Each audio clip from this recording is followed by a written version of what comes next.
And ఈరోజు మన వీడియోలో గుడ్డు పులుసు చేస్తున్నానండి. చాలా టేస్టీగా ఉంటుంది. మనం గుడ్లు కూర బోర్ కొట్టినప్పుడు ఇలాగైతే చేసుకుంటే చాలా టేస్టీగా ఉంటుందండి. ఒకసారి అయితే ఇలా ట్రై చేయండి, మీకు చాలా నచ్చుతుంది. ముందుగా అయితే నేను ఉల్లిపాయలు, పచ్చిమిరపకాయలు, టమాటాలు తీసుకున్నాను. అలాగే కరివేపాకు కూడా కడిగి పెట్టానండి. ఒక 7 గుడ్లు అయితే తీసుకున్నాను.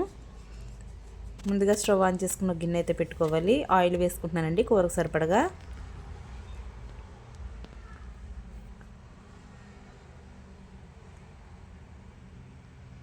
ఆయిల్ అయితే వేడెక్కింది కదా, ఒక స్పూన్ పసుపు అయితే వేసుకుంటున్నాను.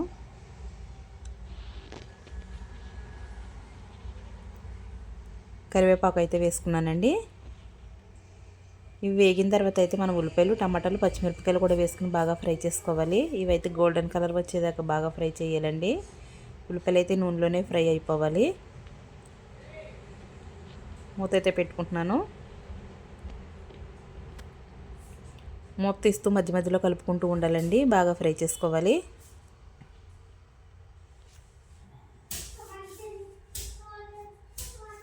టేస్ట్ సరిపడగా కల్లుప్పు కూడా వేసుకుంటున్నానండి.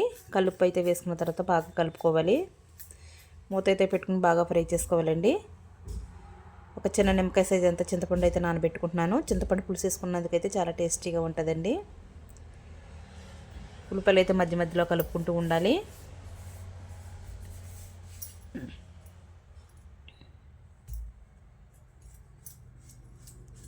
ఉల్లిపాయలు అయితే బాగా వేగినాయండి. ఇప్పుడైతే కారం వేసుకుంటున్నాను.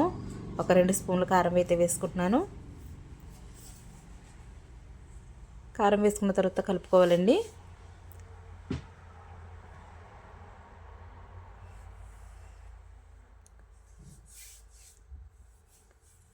ఒక 2 నిమిషాలు అయితే కలుపుకుంటూ ఉండాలి.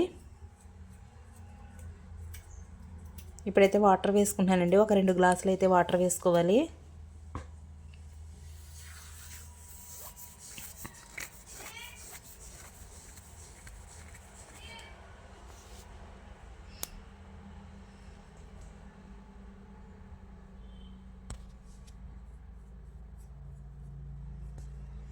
మూత అయితే పెట్టుకుని మరగనివ్వాలండి పులుసు.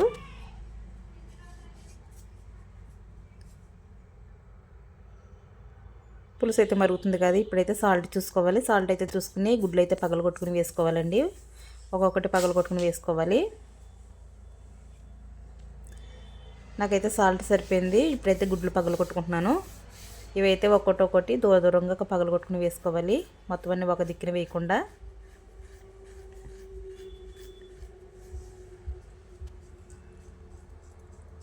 గుడ్లన్నీ వేసేసుకున్నానండి. ఉడుకుతుంది కదా, మూత అయితే పెట్టుకుని ఉడకనివ్వాలి. కూర అయితే దగ్గరికి పడ్డదండి. ఇప్పుడైతే మనం గుడ్లని మళ్ళీ తిప్పుకోవాలండి.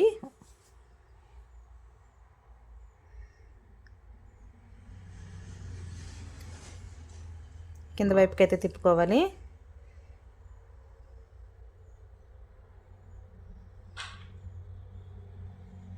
మొత్తం అన్నీ అలాగే చేయాలండి.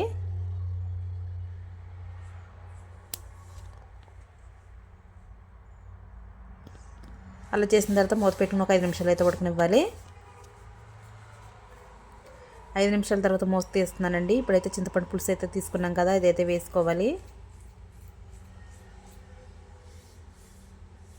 పులుసు అయితే వేసుకున్న తర్వాత గట్టి పెట్టకుండా మనం క్లాత్తో తీసుకుని కలుపుకోవాలండి. మూత పెడితే మళ్ళీ విడిపోతాయి ఎట్లకయ్యే.